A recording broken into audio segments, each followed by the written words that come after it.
aditivos, sem conservantes, e a gente continua agora com todas as explicações do lado de cá. Vamos entender de uma vez por todas por que esses aditivos que hoje estão na nossa alimentação, nos produtos que a gente compra nas gôndolas, nos produtos que a gente consome, podem estar destruindo um monte de coisa no nosso corpo e no nosso organismo. Mais uma vez com ele, nutrólogo e clínico geral, Dr. Roberto Navarro. Bem-vindo. Boa tarde, Carol, doutor. boa tarde. Prazer tê-lo aqui. Boa tarde a todos. Sempre. E olha, esse assunto é um assunto interessante, é um assunto bacana. Então, a ideia aqui, que você olha a nossa mesa e fala, mas o biscoito, esses salgadinhos, eu sei que eles também têm gordura e tal. Não é só, assim, se assustar, né, doutor? Porque parece uma coisa meio... Então, eu não vou poder comer nunca mais nada na minha vida? Não, na verdade...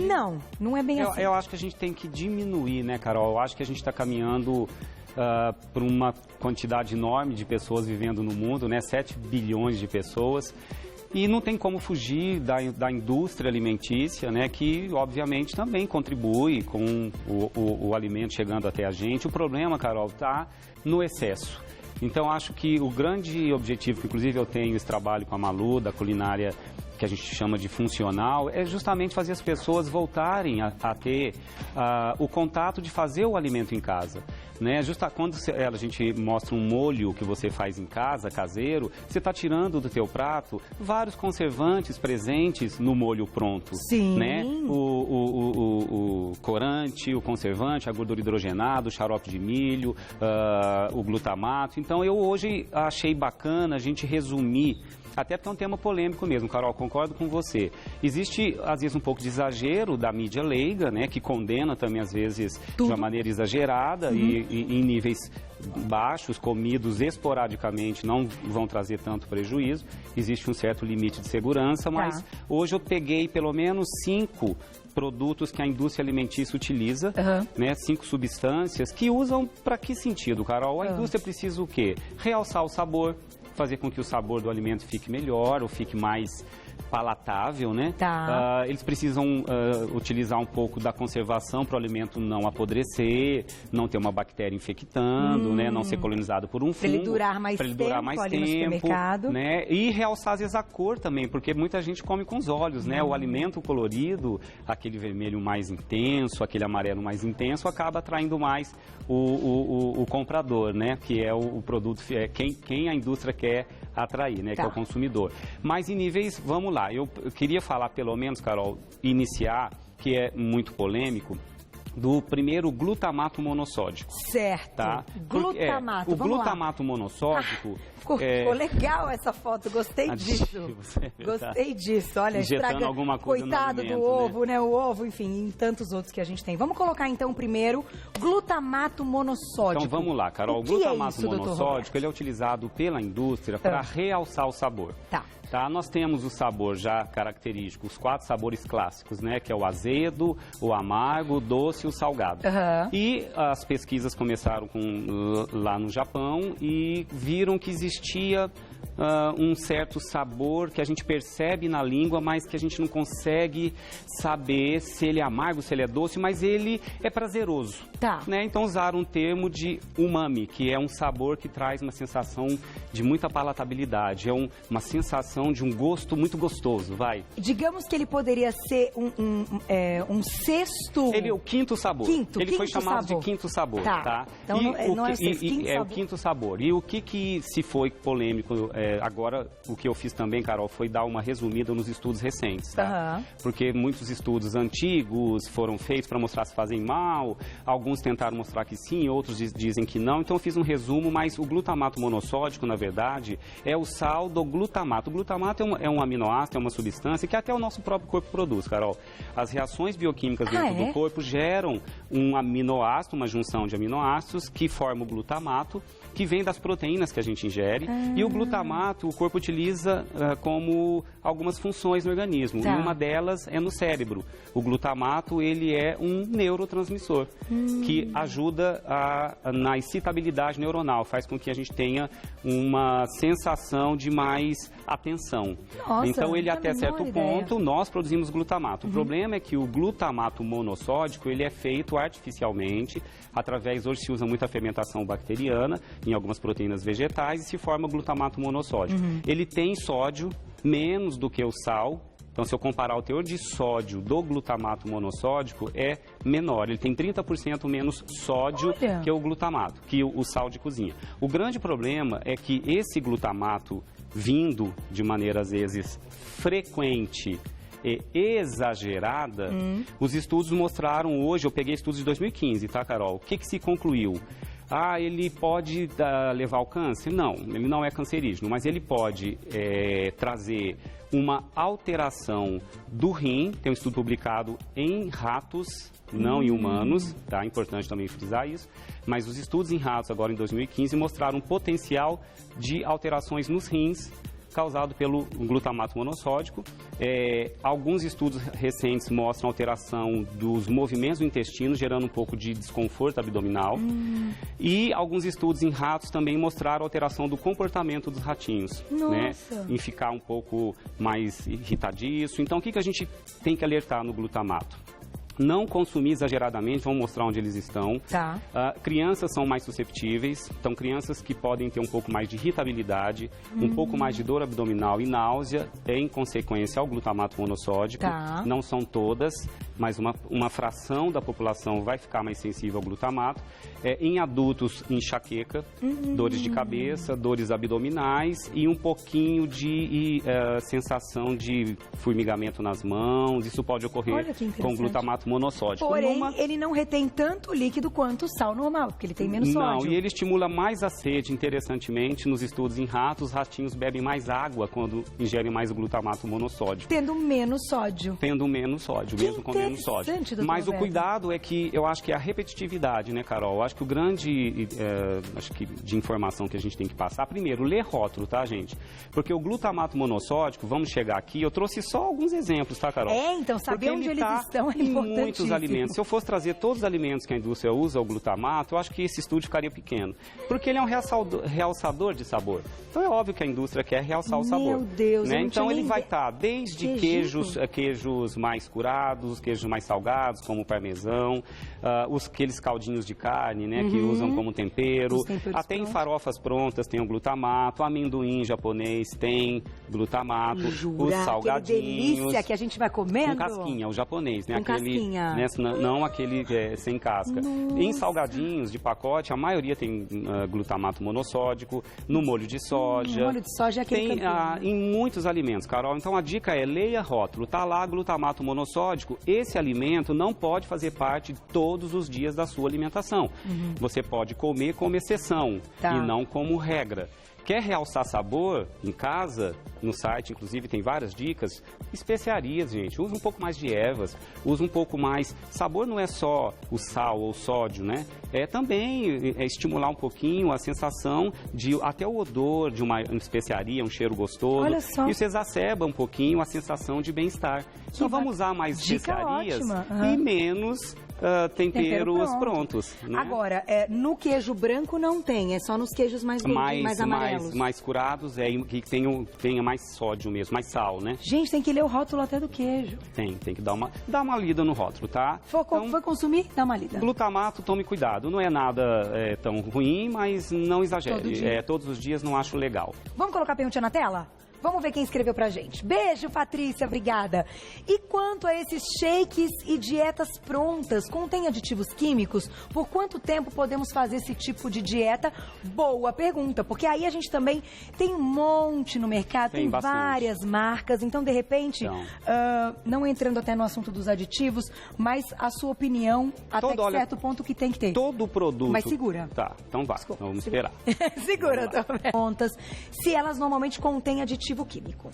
Geralmente sim, Carol. Todo produto que tem que durar mais tempo na prateleira, que não pode estragar, não pode mofar, ele vai ter algum aditivo químico, seja um conservante, então ele não é totalmente in natura, natural. Certo. Eu acho que tanto shakes como dietas prontas, não sei o que ela quis dizer com dietas prontas, se é em congelados, né? Porque existem as dietas de substituição, através de um pó, você mistura, né, e faz esse shake e bebe. Não se recomenda por muito tempo, porque a gente precisa da mastigação mastigação para estimular a nossa gengiva. Não se pode deixar de mastigar. E muitas delas, às vezes, podem ter um teor de fibra um pouco baixo.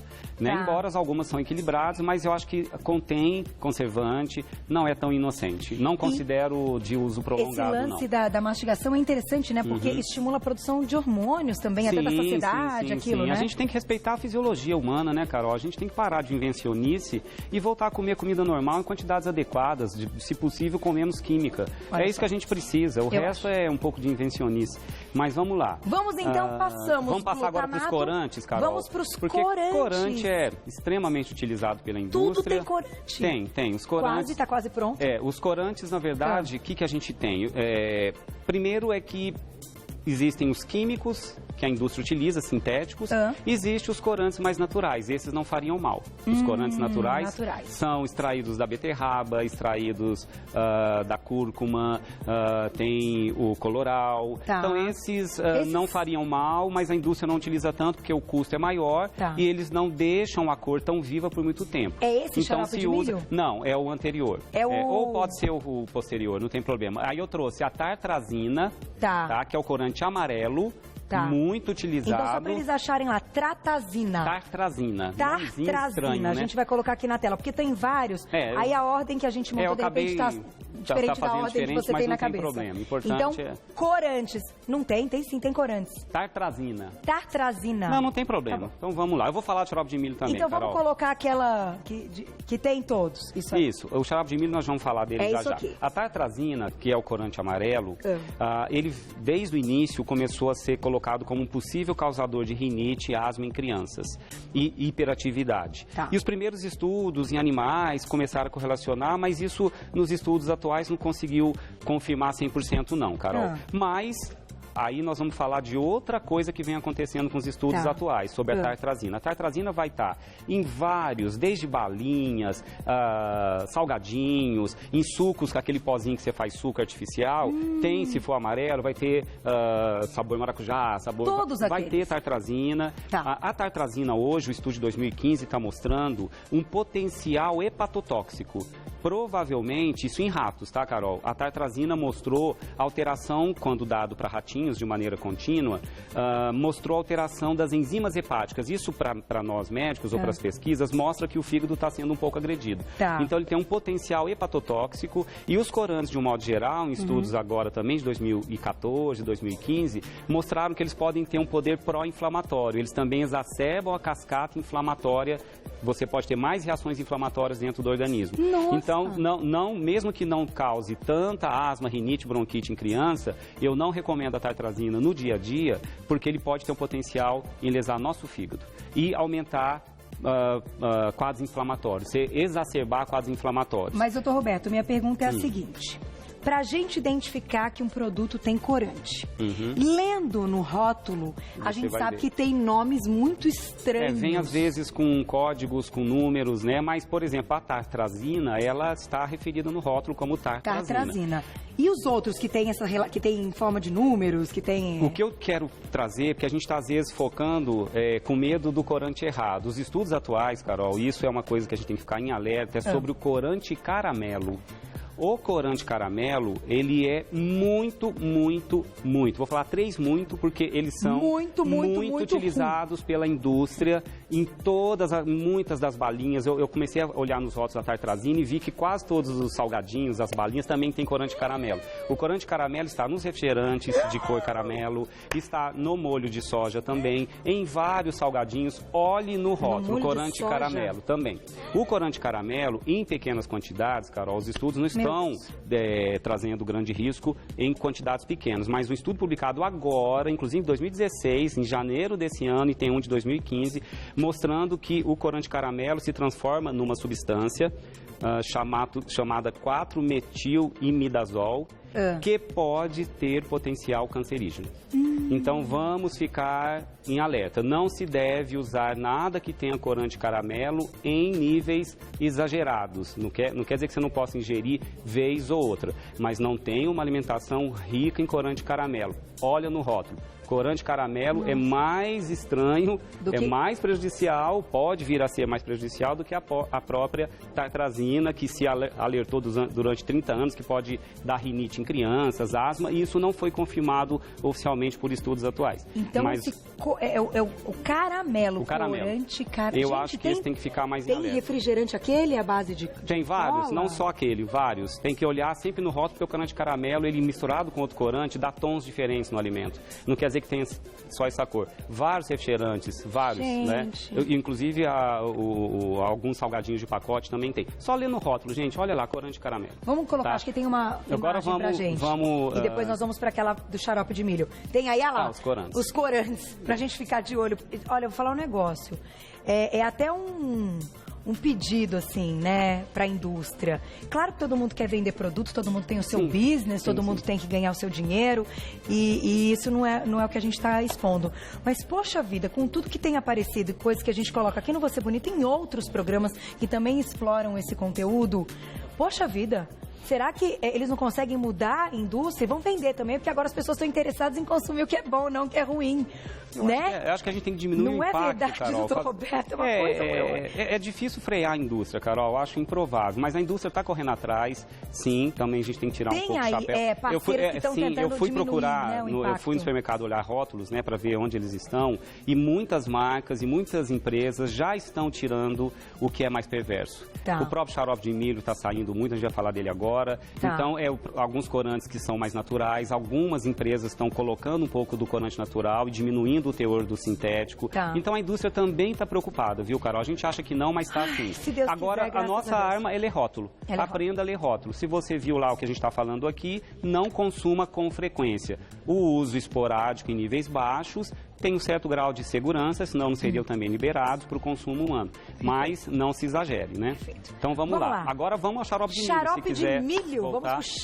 Vamos pro xarope de milho, porque esse daí também é um danadíssimo. O xarope de milho, Carol, na verdade, ele também está praticamente muita coisa. Eu trouxe aqui aonde ele vai estar. O que é o xarope de milho? Que tem apelidos, viu, gente? Dá uma olhada no rótulo, porque nem sempre vem escrito xarope de milho. Tá?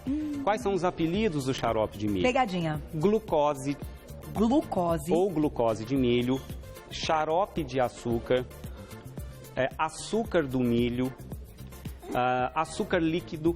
Açúcar líquido é bom, hein? Então, assim, o que a indústria faz? Também dá porque nos Estados Unidos foi uma polêmica muito grande, porque o xarope extraído do milho é um processo bioquímico onde se extrai a frutose em alta concentração, né, que está presente no milho. A frutose em si não tem problema em níveis baixos. Em níveis altos, em grandes quantidades, a frutose não consegue ser metabolizada pelo corpo como a glicose que vem da sacarose, do açúcar tradicional, que a insulina vai lá, joga para dentro da célula, faz o corpo queimar. A frutose não. Em altas quantidades, a boa parte dela vai para o fígado e lá no fígado ela se transforma em reserva de gordura. Ela aumenta os níveis de triglicerídeos no fígado. E isso, para a ciência, já está claro que tem correlação com o desencadeamento de síndrome metabólica, obesidade e diabetes e doenças cardiovasculares. Então, todos os alimentos com alta concentração de frutose, que eles chamam nos Estados Unidos de high fructose, começaram a ser condenados. E realmente a indústria não tem assim, um nível de segurança. Eu acredito que a gente deveria evitar de verdade o xarope de milho e se ingerir em níveis muito baixos. E eles estão espalhados em muitos alimentos porque eles realçam muito o sabor doce. Eles trazem uma sensação de dulcor, né, ou de doce muito exacerbado. E você vicia o cérebro com doce. E você vai querer mais. Roberto. Eu trouxe produtos que a gente acha que não tem. Doutor Roberto, ketchup, doutor Roberto. Lê no rótulo, porque nem todas as marcas têm. Gente, lê rótulo. Onde eu falei que a indústria está se reciclando, tem marcas de ketchup que não tem mais xarope de milho. E que quando diz assim, não tem açúcar. Não, o açúcar, quando coloca açúcar, fica em dúvida, porque o açúcar pode ser o açúcar mesmo tradicional, então, a sacarose. Mas o xarope de milho... Ele vai vir ou como xarope de açúcar, ou glicose do milho. Se ele é considerado um açúcar, uma indústria, um produtor aí, ele não pode colocar que é livre de açúcares. e ter esse xarope de milho. Não pode, né? Por exemplo, um produto diabético, para diabéticos, certo? Ele é livre de açúcares para diabéticos. Não pode ter xarope de milho. Não, aí a indústria segue legislação. Existe, tem que constar no rótulo, tem que constar nos ingredientes, né? Nossa. Então é algo que tem que tomar cuidado. Onde está o xarope de milho que a gente se engana às vezes? Naquelas caldinhas que vem em iogurte. Todo iogurte que tem aquela caldinha vermelha embaixo ou amarela, seja o que for, as caldas de modo geral, em geleias, em coberturas de sorvete, em balinhas, em ketchup, olha, é uma infinidade. Mostarda deve ter Só também. dá uma olhada no rótulo. Se tiver escrito xarope de milho, glucose de milho, açúcar do milho, xarope de açúcar, toma cuidado. Esse é o primeiro que chegou no Brasil de xarope de milho verdadeiro, foi esse aqui que imita o mel, mas na verdade não é mel. Tá? Se olhar aqui, você vai ver que é xarope de milho puro, né? Então esse é o... Eu acho que deveria ser diminuído sensivelmente. E depois vieram também, sendo muito usados, os nitritos e os sulfitos. Temos aí nitritos full, depois você me canta. Provavelmente deve ter. A gordura saturada será a última. A hidrogenada. A hidrogenada. Porque essa aí é a que vai ser banida do planeta daqui a pouquinho, sem dúvida. Nitritos. Os nitritos são usados muito na indústria de embutidos, de carnes processadas, porque o nitrito conserva a carne mais tempo e evita a contaminação por bactérias. Então, o produto não vai apodrecer tão rápido. Perfeito. Então, é muito usado na indústria da charcutaria, que são as linguiças, os embutidos, o bacon, né? E, geralmente, eu trouxe aqui os mais frequentes que se usa nitrito. Os embutidos, de um modo geral. Aqui eu trouxe a mortadela, mas vale para o presunto, o peito de peru também, para o salame. Para os queijos. Tá? Alguns queijos também, as linguiças. Tá. Então, sempre dá uma olhadinha. Vai vir escrito nitrito? Vai vir escrito nitrito. Na verdade, assim, eles colocam alguns derivados, ou nitrito ou nitrato. Mas, geralmente, não sei se a legislação obriga a vir escrito nitrito. Tá? Mas, provavelmente, deve ter lá naquelas letrinhas miudinhas. E esse aqui é o suco de uva ou é o vinho? Aí eu falei também. E os nitritos estão ligados a mais câncer, viu, Carol? Sério? Por isso que os embutidos foram condenados. Agora, já tem 10 anos que alguns estudos já estão mostrando. Os nitritos se transformam no corpo humano numa substância chamada nitrosamina. E as nitrosaminas estão ligadas à maior incidência de câncer do aparelho digestivo, intestinal, do cólon principalmente. Então, embutidos, gente, não é para comer todo dia. É para comer de vez em quando. Lembra que a gente comia só no domingo, no jantar de domingo? Agora virou todos os dias. O peito de peru. Eu acho que a gente só está errando aí. Vamos comer um pouco mais de comida feita pela gente, mais in natura. Faz mais compra na feira e menos no supermercado. E eu trouxe os sulfitos também, alguns. Os sulfitos são conservantes também. Os sulfitos, eles diminuem, preservam o alimento por mais tempo. Os sulfitos estão presentes em tudo que é em conserva. Tá? Geralmente também vários alimentos em conserva, porque eu trouxe uma alcaparra em conserva, mas qualquer alimento enlatado geralmente tem sulfito. Os sulfitos, eles podem desencadear, aí esse sim, em crianças que são asmáticas ou em adultos, pode desencadear crise de asma. Então, os sulfitos também tem que ficar muito atento. E se usa muito como fraude em açougues que querem deixar a carne que está ficando meio marronzinha voltar a ficar vermelha, eles jogam bisulfito. E o bisulfito faz a carne voltar a ficar vermelhinha. E vão lá, você está comprando algo achando que está fresquinha, não dá para saber, Carol, aí é que tá. Mas isso é fraude, isso é desonestidade de quem faz isso. Tá? A indústria mesmo, que se preserva o nome, jamais vai fazer isso, né? Mas os sulfitos estão ligados a mais enxaqueca, a mais dores de cabeça, presentes também no vinho. Algumas pessoas tomam vinho e têm dor de cabeça. É por causa do pode ser pelo tanino, mas pode ser pelo sulfito. O sulfito também está presente em algumas bebidas alcoólicas, principalmente no vinho. Então, o que chama a atenção do potencial cancerígeno das nitrosaminas e do potencial de cefaleias, dores de cabeça, enxaquecas e crises de asma com sulfito em enlatados, algumas bebidas e alimentos em conserva. Olha, doutor Roberto, esses nitritos de tudo aí, porque dessa parte aqui, olha, eu realmente já não ligava muito. Agora o vinhozinho, o peito de peru. Não, mas o vinho, para quem tem asma ou quem tem enxaqueca. Não é aquele que aumenta a chance de... Não, o sulfito não tem correlação com câncer. São mais os embutidos. Não, são só os nitritos mesmo, os Nós temos um minutinho, né, então, vamos fechar em um minutinho a gordura hidrogenada, que o doutor Roberto também separou como um grande mal do século. Na verdade, eu acho que a gordura hidrogenada ela vai ser banida porque não tem como defender, não tem como dar níveis de seguranças que até então sempre existiram. Aqui no Brasil, a Anvisa diz até 2% das gorduras que você come pode ser gordura hidrogenada. 2%, o que é tão ridículo que uma bolachinha recheada já tem quase 1,9% do total. Se você comer a segunda, já era.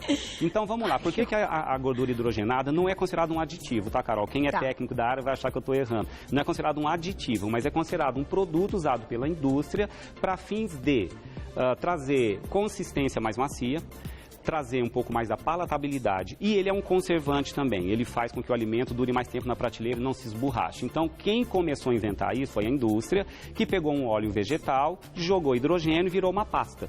A primeira pasta que a gente conheceu de gordura hidrogenada foram as margarinas, tá? Então, esse é o grande exemplo de o que a indústria fez com a gordura hidrogenada, virou a margarina. E isso aqui é banha? Aqui é a própria gordura hidrogenada. Ela é vendida hoje no supermercado em saquinhos, escrito gordura vegetal. Ela é usada em grande parte de alimentos, da panificação praticamente todos, Carol. Pães, massa para pastel, todos esses bolinhos estabilizados, bolachas. E aquele nome? Até em molhos eu trouxe, porque alguns têm gordura hidrogenada. Dá uma olhada no rótulo, vai estar escrito ou gordura vegetal ou gordura hidrogenada. A gordura hidrogenada é a mesma coisa que gordura trans, Carol, que todo mundo morre de medo. Porque o corpo humano não sabe o que fazer com a gordura hidrogenada. Que veio do homem, né? Porque a gordura, inclusive ontem foi falada em alguns programas sobre o efeito das gorduras no corpo. As gorduras que nós comemos, seja de origem animal, seja de origem vegetal, a gordura dos óleos, a gordura das carnes, dos peixes, dos ovos, dos laticínios, elas ainda cumprem funções, Carol. Por incrível que pareça, um pouquinho não mata ninguém.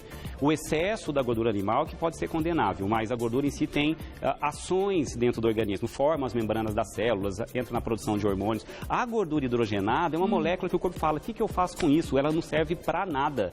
Ela ocupa substâncias, existem substâncias que estão sendo transportadas no nosso sangue, chamadas lipoproteínas, que transportam gorduras, ácidos graxos para lá e para cá. A gordura hidrogenada ou trans vai lá, ocupa espaço e mexe com o quê? Faz o bom colesterol, que é protetor, cair e o ruim aumentar. E como o corpo não sabe o que fazer com ela, ela acaba se depositando na região visceral, abdominal. Que é então, a gordura visceral é a gordura perigosa, é a que está ligada a mais diabetes, a mais doenças cardiovasculares. Então, a gordura hidrogenada, ela tem já projetos para que ela seja banida. Nos Estados Unidos, eles estão dando até 2017 para que não se tenha mais. Fantástico. Tá? Aí se mudou para a gordura chamada interesterificada, que é um outro método, é um óleo extraído do dendê da palma, que é uma planta. Do óleo de palma se faz um processo que fica uma pasta, mas que não se transforma tanto em gordura trans.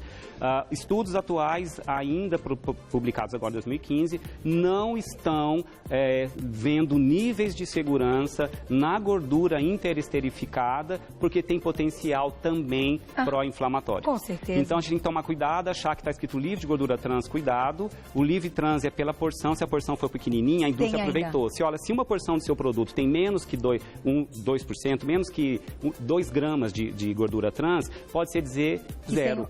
Mas uma porçãozinha, a indústria foi lá, diminuiu o tamanho das porções para poder colocar livre de gordura trans. Na verdade, tem, Carol.